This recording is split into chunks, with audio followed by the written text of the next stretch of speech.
नमस्कार, आप देख रहे हैं राष्ट्र प्रथम। मैं हूं जिगर। कल, आज और कल में आपका स्वागत है।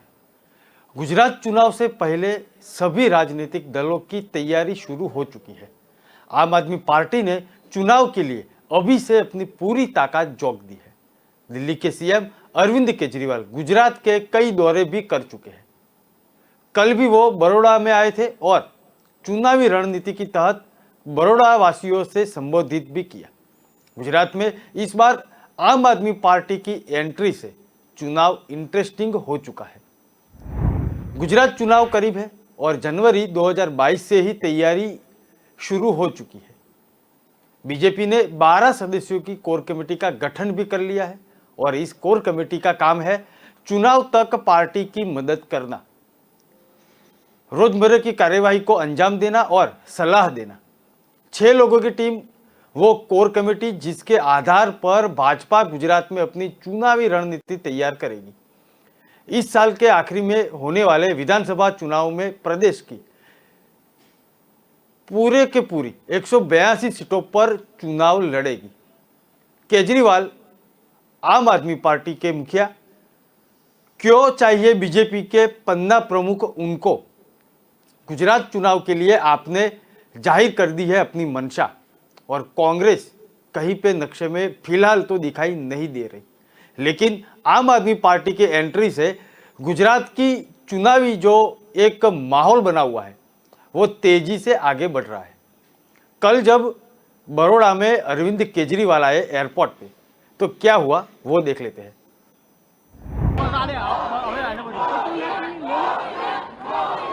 हेलो, हाँ मिल रहा है, आ गए हैं।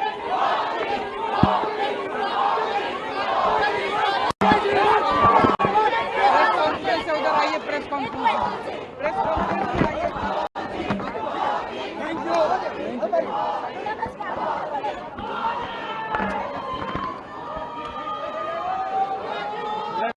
प्रधानमंत्री के दफ्तर में एक सज्जन काम करते हैं, मीडिया एडवाइजर हैं, शायद हिरेन जोशी जी मीडिया एडवाइजर है।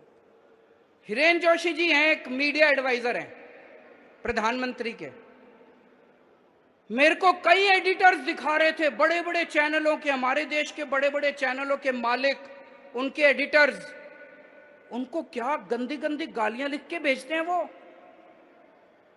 केजरीवाल को दिखाया तो ये कर देंगे, केजरीवाल को दिखाया तो वो कर देंगे, आम आदमी पार्टी को दिखाने की जरूरत नहीं है, आप अपने चैनल का दुरुपयोग कर रहे हो, हम तुम्हारा ये कर देंगे, वो कर देंगे, फलाना कर। क्या धमकियां दे रहे हैं वो? ऐसे देश चलाएंगे? ऐसे धमकियां देंगे? फिर फोन कर करके धमकियां देते हैं। मैं आज यहां से हिरेन जोशी जी को एक ही चीज कहना चाहता हूं, अगर किसी ने आपके स्क्रीनशॉट जो आप इनको मैसेज भेज रहे हो इन्होंने सोशल मीडिया में डाल दिए, आप भी और प्रधानमंत्री जी शक्ल दिखाने लायक नहीं बचोगे इस देश के अंदर।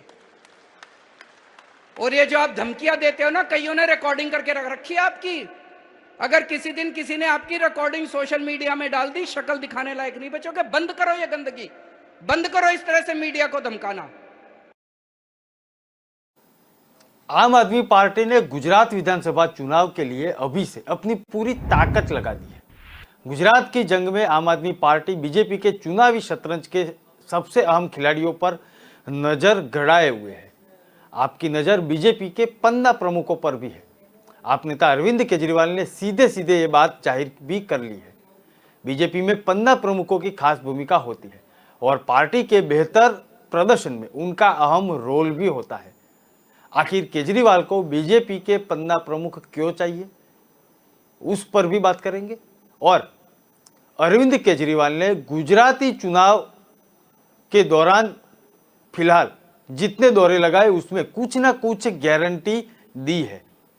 अब वो गारंटी फिलहाल तो रेवड़ी कल्चर के तहत जाने जाता है। प्रधानमंत्री नरेंद्र मोदी ने इसके बारे में क्या बोला था वो सुन लेते हैं। देश में मुफ्त की रेवड़ी बांटकर वोट बटोरने का कल्चर लाने की भरसक कोशिश हो रही है। ये रेवड़ी कल्चर देश के विकास के लिए बहुत घातक है। इस रेवड़ी कल्चर से देश के लोगों को और खास करके मेरे युवाओं को बहुत सावधान रहने की जरूरत है। रेवड़ी कल्चर वाले कभी आपके लिए नए एक्सप्रेसवे नहीं बनाएंगे, नए एयरपोर्ट या डिफेंस कॉरिडोर नहीं बनवाएंगे। रेवड़ी कल्चर वालों को लगता है कि जनता जनार्दन को मुफ्त की रेवड़ी बांटकर उन्हें खरीद लेंगे। हमें मिलकर उनकी इस सोच को हराना है। रेवड़ी कल्चर को देश की राजनीति से हटाना है।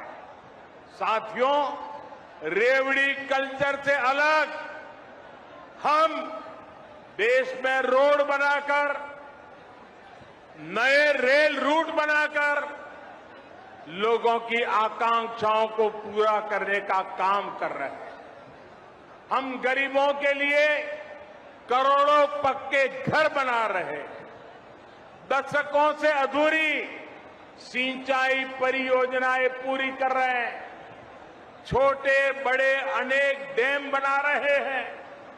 नए नए बिजली के कारखाने लगवा रहे हैं ताकि गरीब का, किसान का जीवन आसान बने और मेरे देश के नौजवानों का आने वाला भविष्य अंधकार में डूब न जाए। साथियों, इस काम में मेहनत पड़ती है, दिन रात खटना पड़ता है, खुद को जनता की सेवा के लिए समर्पित करना होता है। मुझे खुशी है कि देश में जहां भी हमारी डबल इंजन की सरकार है, वो विकास के लिए इतनी मेहनत कर रही है। डबल इंजन की सरकार मुफ्त की रेवड़ी बांटने का शॉर्टकट नहीं अपना रही। डबल इंजन की सरकार मेहनत करके राज्य के भविष्य को बेहतर बनाने में जुटी है। और साथियों, आज मैं आपको एक और बात भी कहूंगा। देश का संतुलित विकास छोटे शहरों और गांवों में भी आधुनिक सुविधाओं का पहुंचना, ये काम भी एक प्रकार से सच्चे अर्थ में सामाजिक न्याय का काम है। जिस पूर्वी भारत के लोगों को, जिस बुंदेलखंड के लोगों को दशकों तक सुविधाओं से वंचित रखा गया, आज जब वहां आधुनिक इंफ्रास्ट्रक्चर बन रहा है तो ये सामाजिक न्याय भी हो रहा है। यूपी के जिन जिलों को पिछड़ा मानकर उन्हें अपने हाल पर छोड़ दिया गया था, वहां जब विकास हो रहा है तो ये भी एक तरह का सामाजिक न्याय है। गांव-गांव को सड़कों से जोड़ने के लिए तेजी से काम करना, घर-घर तक रसोई गैस का कनेक्शन पहुंचाना, गरीब को पक्के घर की सुविधा देना, घर-घर में शौचालय बनाना, ये सारे काम भी सामाजिक न्याय को ही मजबूत करने वाले कदम है। बुंदेलखंड के लोगों को भी हमारी सरकार के आम आदमी पार्टी ने गुजरात विधानसभा चुनाव के लिए अभी से अपनी पूरी ताकत लगा दी है। केजरीवाल गुजरात के कई दौरे कर चुके हैं, गुजरात की जनता से कई वादे भी कर चुके हैं। अब केजरीवाल ने कहा है कि हम बीजेपी के नेता नहीं चाहिए, हमें बीजेपी के पन्ना प्रमुख कार्यकर्ता चाहिए। ये बड़ी संख्या में हमारे साथ जुड़े रहे हैं। दरअसल बीजेपी की रणनीति और रणनीति को जानने वाले सभी को पता है कि पन्ना प्रमुख बीजेपी की चुनावी रणनीति का एक अहम हिस्सा है। यह चुनाव से पहले लेकर वोटिंग वाले दिन तक बीजेपी की रणनीति को जमीनी स्तर पर उतारने का काम वो लोग करते हैं। आम आदमी पार्टी उसी जगह पर चोट करने की कोशिश कर रही है जहां पर सबसे ज्यादा दर्द हो। गुजरात बीजेपी के प्रवक्ता बी कार्यकर्ता अनुशासित और पार्टी के लिए समर्पित है ऐसा बोल रहे हैं। किसी भी बातों में वो आने वाले नहीं है ऐसे भी दावे हो जा रहे हैं। आम आदमी पार्टी का जमीन पर कोई आधार नहीं है, ये बीजेपी का पलटवार है। उन्हें पता है कि सोशल मीडिया के जरिए चुनाव नहीं जीते जाते और आपको यह सबक गोवा, उत्तराखंड, यूपी में भी मिल चुका है।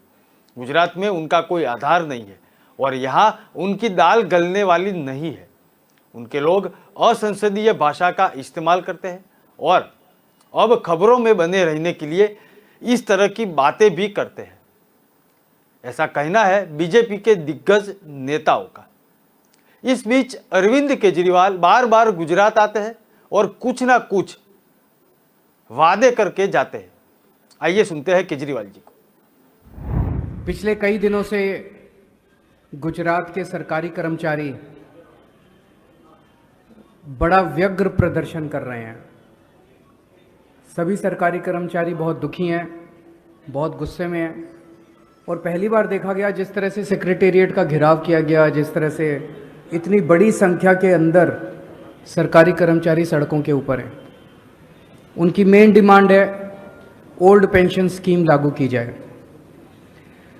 मैं उन सब साथियों को आश्वासन देता हूं, गारंटी देता हूं कि आम आदमी पार्टी की सरकार बनेगी तो गुजरात के अंदर हम ओल्ड पेंशन स्कीम लागू करेंगे। कल ही पंजाब के सीएम ने ऐलान किया है कि उन्होंने पंजाब के अंदर ओल्ड पेंशन स्कीम लागू करने की तैयारी करने के लिए ऑर्डर दे दिए हैं। तो जैसे पंजाब में अब लागू करने जा रहे हैं वैसे ही हम लोग गुजरात में भी ओल्ड पेंशन स्कीम लागू करेंगे। मेरी सभी सरकारी कर्मचारियों से निवेदन है, आप अपना संघर्ष जारी रखिए। अगर ये सरकार कर देती है तो ये सरकार कर दे, अगर नहीं करती है तो 2 महीने के बाद जब सरकार बदलेगी तो हम करेंगे। मैं बताइए, अभी तक मैंने कोई राजनीति की बात करी? आपके बच्चों के भविष्य की बात करी मैंने, गुजरात के बच्चों के भविष्य की, देश के बच्चों के भविष्य की बात करी। मैं कौन सी गलत बात कर रहा हूं? और ये सारे मेरे पीछे पड़े हुए हैं। कल कोई नेता कह रहा था केजरीवाल कमीना है, केजरीवाल झूठा है, केजरीवाल फलाना, ये सारे इकट्ठे हो गए मेरे खिलाफ। सारी पार्टियों वाले एक ही भाषा, कांग्रेस वाले भी, बीजेपी वाले सारे कह रहे हैं केजरीवाल फलाना है, केजरीवाल ढिमका है, केजरीवाल। मैं कह रहा हूं मैं आपके बच्चों के अच्छे स्कूल बना दूंगा। ये कहते हैं केजरीवाल ये है, ये लोग नहीं चाहते कि हमारे देश में अच्छी शिक्षा आए। इन्होंने 70 साल से यही राजनीति करी है, जनता को अनपढ़ रखो, जनता को गरीब रखो ताकि वो इनका वोट बैंक बनी रहे। इसे खत्म करना है। मुझे वोट बैंक नहीं चाहिए, मुझे शिक्षित भारत चाहिए। मुझे वोट बैंक नहीं चाहिए, मुझे एक समृद्ध भारत चाहिए, शक्तिशाली भारत चाहिए। उसके लिए मैं काम कर रहा हूं। ये सारे मेरे पीछे इकट्ठे, सारे हाथ धो के मेरे पीछे पड़े हैं ये सारे, पर मुझे कोई परवाह नहीं है। पन्ना मतलब पेज यानी वोटर लिस्ट का एक पेज। इसके लिए बीजेपी पन्ना प्रमुख बनाती है। हर राज्य में वोटर लिस्ट के हर पेज के लिए बीजेपी का एक कार्यकर्ता पन्ना प्रमुख होता है। एक पन्ने में करीब 30 वोटर्स के नाम होते हैं। पन्ना प्रमुख की जिम्मेदारी अपने पन्ने में दर्ज वोटर के संपर्क करने की होती है। वह सुनिश्चित करते हैं कि सभी वोटर्स पोलिंग के लिए उस दिन वोट डालने के लिए पहुंचे और साथ ही में इनके संपर्क कर बीजेपी का पक्ष बताने और बीजेपी के पक्ष में वोट डालने के लिए मनाने की जिम्मेदारी भी पन्ना प्रमुख की होती है। पोलिंग वाले दिन भी बीजेपी हर पन्ना प्रमुख से चेक करती है कि उनकी जिम्मेदारी वाले पन्ने से निकलने कर कितने वोट डाले गए हैं। पोलिंग के दिन सुबह से ही पन्ना प्रमुखों का काम शुरू हो जाता है। वह फोन कर या किसी और माध्यम से अपने पन्ने के वोटर्स को याद दिलाते हैं कि उन्हें वोट करने के लिए जाना है। पन्ना प्रमुख इस लिस्ट को अपडेट करते रहते हैं। कितने लोग वोट डालने आए, बीजेपी इसके लिए हर वोटर तक पहुंचने की कोशिश करती है।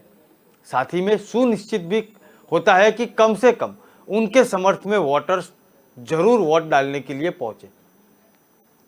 केजरीवाल ने गुजरात भाजपा कार्यकर्ताओं से भी कुछ बातें की थी और वो बोल रहे थे कि वहीं रहकर आपके लिए भी आप लोग काम कर सकते हैं। इस बीच कल राजकोट से गुजरात प्रदेश अध्यक्ष CR पाटिल ने क्या बोला वो सुन लेते हैं। અને આ રેવડીના ચક્કરમાં કોઈ ગુજરાતનો કોઈ વ્યક્તિ આવે એમ નથી। ગુજરાતના લોકો મહેનત કરીને ખાવામાં માને છે અને એટલે જ ધોમ ધકતા તાપની અંદર પણ 44-45ની ગરમીની અંદર પણ કોઈ મજૂર કામ કરીને પોતાના દીકરાઓને, પોતાના બાળકોને, પોતાના કુટુંબને મહેનતનું ખવડાવે છે। આ રીતે રેવડી ખાવાની એને આદત નથી। એ ગુજરાતની પ્રજાની માનસિકતાને નબળી કરવાનો કે નબળી આંકવાનો પ્રયત્ન એ ના કરે। એ તમારા વતી હું આજે એને વોર્નિંગ આપું છું, તમારા માધ્યમથી એને કહેવા માગું છું કે આ ગુજરાતી પ્રજા ખમતીધર પ્રજા છે। પથ્થરમાંથી પાણી કાઢવાની એની તાકાત છે, એને આળસુ બનાવવાનો પ્રયત્ન ના કરવો જોઈએ। गुजरात में भारतीय जनता पार्टी के कार्यकर्ताओं से सत्तारूढ़ दल में ही रहते हुए आम आदमी पार्टी के लिए काम करने की अपील की। आम आदमी पार्टी के राष्ट्रीय संयोजक केजरीवाल ने गुजरात के अपने दौरे पर राजकोट में एक संवाददाता सम्मेलन को संबोधित किया था और तब केजरीवाल ने कहा था कि भाजपा कार्यकर्ताओं को भाजपा से भुगतान लेते रहना चाहिए और अंदर से ही उन्हें आपके लिए काम करना चाहिए। केजरीवाल ने कहा कि राज्य में उनकी पार्टी के सत्ता में आने पर भाजपा कार्यकर्ताओं को भी आम लोगों को दी गई सभी गारंटियों का लाभ मिलेगा। आपके राष्ट्रीय संयोजक ने कहा कि हम भाजपा नेताओं को अपनी पार्टी में शामिल नहीं करना चाहते। भाजपा अपने नेताओं को रख सकती है। भाजपा के 15 प्रमुख गांवों, बूथों और तालुकाओं के कार्यकर्ताओं बड़ी संख्या में हमारे साथ जुड़ रहे हैं।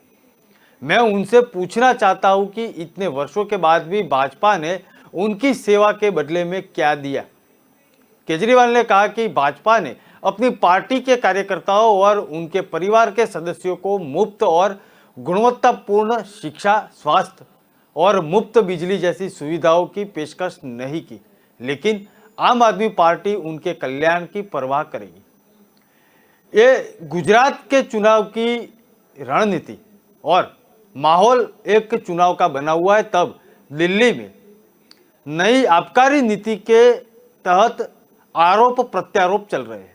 आइए सुनते हैं गौरव भाटिया ने कल क्या कहा था। ये जो पार्टनर्स हैं यूनिवर्सल डिस्ट्रीब्यूटर्स के, जिनको ये ठेका दिया गया है, इसमें एक नाम नीचे देखिए, ये सारे पार्टनर्स के हस्ताक्षर हैं। ये उनका अग्रीमेंट है, अग्रीमेंट और ये हस्ताक्षर। इस हस्ताक्षर में एक पार्टनर का नाम है करमजीत सिंह लांबा। ये नाम जो है लिख लीजिए, करमजीत सिंह लांबा। ये दूसरी कड़ी है। ये बताना अति आवश्यक है, ये करमजीत सिंह लांबा जो है, ये तस्वीर देखिए, लाख लाख शब्द कहेगी ये तस्वीर भ्रष्टाचारी अरविंद केजरीवाल के बारे में।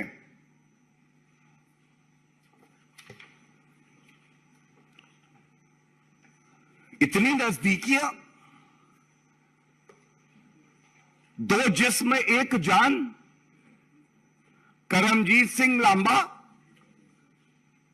अरविंद केजरीवाल खुद को कट्टर ईमानदार बताते हैं, कट्टर बेईमान। ये तीसरी कड़ी। इसके बाद एक सवाल पूछा जाना चाहिए। यह सवाल है कि ये जब आबकारी नीति, जिसको ये कहते थे बहुत अच्छी है दिल्ली के लिए, जिसको ये वापस ले लेते हैं पकड़े जाने के बाद, इस नीति में तो राजस्व बढ़े ये उद्देश्य होना चाहिए। कोई भी व्यक्ति आए उसको ठेका मिलना चाहिए। लेकिन ये क्या हो गया? करमजीत सिंह लांबा, आप कैंडिडेट सीयर पार्क वार्ड। अरे ये कैसे हो गया? मतलब आम आदमी पार्टी का जो कैंडिडेट है उसी को सारे नियमों की अनदेखी करके शराब का ठेका दे दिया जाता है। कोई पारदर्शिता नहीं है, केवल एक ही मकसद है, कट्टर बेईमान जो अरविंद केजरीवाल है उनका, सारा काला धन घूम के मेरी तिजोरी में आ जाए, जनता लुट गई तो क्या हुआ। और इसके बाद अभी और भी तस्वीर है, ये देखिए एक और तस्वीर। ये तस्वीर क्या कहती है? सौरभ भारद्वाज विधायक ग्रेटर कैलाश, इनके भी बड़े करीबी हैं। जेपी नड्डा 2 दिन के गुजरात दौरे पर है। बीजेपी ने कहा टक्कर सिर्फ भाजपा और कांग्रेस के बीच है। बीजेपी के राष्ट्रीय अध्यक्ष जेपी नड्डा 20 सितंबर कल 2 दिवसीय गुजरात के दौरे पे है। इस दौरान वह कई कार्यक्रमों में हिस्सा भी लिया। भाजपा कार्यकर्ताओं ने नड्डा के भव्य स्वागत की योजना भी बनाई। इधर गुजरात बीजेपी महासचिव प्रदीप सिंह वाघेला ने भी प्रदेश में सिर्फ बीजेपी और कांग्रेस के बीच ही टक्कर है ऐसा बयान दिया। आइए सुनते हैं जेपी नड्डा ने कल क्या कहा। गुजरात मैं जो आपको चुने हुए प्रतिनिधियों को इसके लिए प्रेरित करता हूं कि नीतियों पर हमको आधारित काम करना है, हमको सबका साथ लेना है, तो हमको ट्रांसपेरेंट होकर के काम करना है। और गुजरात एक ऐसा प्रदेश है जिसने पॉलिसीज पर काम किया है। न्यू इंडस्ट्रियल पॉलिसी दी, न्यू टूरिज्म पॉलिसी दी, ई व्हीकल पॉलिसी दी, लॉजिस्टिक पार्क पॉलिसी दी, स्पोर्ट पॉलिसी दी, सेमीकंडक्टर की पॉलिसी दी। यानी हर दृष्टि से गुजरात नीतियों पर चलते हुए कार्यक्रम बनाने वाला प्रदेश बना है और उसको आगे बढ़ाना हमारा काम है। आंध्र प्रदेश में किससे लड़ रहे हैं? जगन की पार्टी वाईएसआर, उसके बाद जगन की पार्टी। तेलंगाना में हम किससे लड़ रहे हैं? तेलंगाना राष्ट्रीय समिति, चंद्रशेखर राव खुद मुख्यमंत्री, बेटा मंत्री, दामाद मंत्री, बेटी एमपी की कैंडिडेट, पोता आया नहीं, उसकी भी तैयारी है। परिवार की पार्टी। ये शिवसेना टूटी, क्यों टूटी? परिवार के कारण टूटी। असल शिवसेना निकल गई और ये कांग्रेस पार्टी भी अब कहां रह गई? न ये इंडियन है, याद करो, न ये इंडियन है, न ये नेशनल है, न ये कांग्रेस है, ये भाई बहन की पार्टी है। आजकल भारत जोड़ो, अरे भाई पार्टी जोड़ो। तुम्हारे बड़े बड़े लोग 5-5 दशक काम करने वाले तुम्हें छोड़कर चले जा रहे हैं, गुड बाय कह रहे हैं, कुछ तो सोचो। इसलिए मित्रों, और मैं एक बात बता दूं, ये सारी पार्टियां पहले रीजनल पार्टी बनी और बाद में रीजनल पार्टी से पारिवारिक पार्टी बनी। इसलिए इनका असली चेहरा पहचानो। और यह प्रजातंत्र के लिए भी खतरा है। लेकिन मैं फिर बोलता हूं, भारतीय जनता पार्टी का कार्यकर्ता छाती ठोक के कह सकता है, हम विचार प्रधान पार्टी है, हम 3-4 रहे न कहे, तेरा वैभव अमर रहे मां, हम उसके लिए जीने वाले लोग हैं। मैं आपको सिर्फ निवेदन करने आया हूं मित्रों, हम किसी कुर्सी पर बैठने के लिए नहीं आए हैं, हम कोई सत्ता हासिल करने नहीं आए हैं। हम सिर्फ भारतीय जनता पार्टी यशस्वी हो, यह हमारा माध्यम हो सकता है, यह लक्ष्य नहीं है। लक्ष्य है कि हम भारत मां की सेवा करने आए हैं, गुजरात को आगे बढ़ाने आए हैं। गुजरात के एक एक नौजवान, एक एक माता, एक एक बुजुर्ग, एक एक किसान, उसको ताकत देने के लिए आए हैं, उसको एम्पावर करने के लिए आए हैं। यह हमारा लक्ष्य है। इस लक्ष्य के लिए हम माध्यम के रूप में राजनीति में हैं और सेवा हमारा मर्म है, सेवा हमारा तरीका है, सेवा को साथ लेकर के काम करने आए हैं। और मित्रों, मैं आप लोगों से प्रेरणा भी लेता हूं, क्योंकि गुजरात ने एक बहुत ही, जिसको कहते हैं, सुदृढ़ संगठन के नियमों पर चल करके भारतीय जनता पार्टी को दृष्टि दी है। और इसलिए हम इसको गुजरात मॉडल भी कहते हैं, जिसको हम पार्टी लोग उसको उपयोग में लाते हैं। दोस्तों, इस बार चुनावी माहौल बन चुका है और गुजरात में वोट बैंक की राजनीति में रेवड़ी कल्चर भी खूब चलेगा। जनता चुप है अपना जवाब चुनाव की पिच पर गोगली डालकर देगी। देखते रहिए राष्ट्र प्रथम। नमस्कार।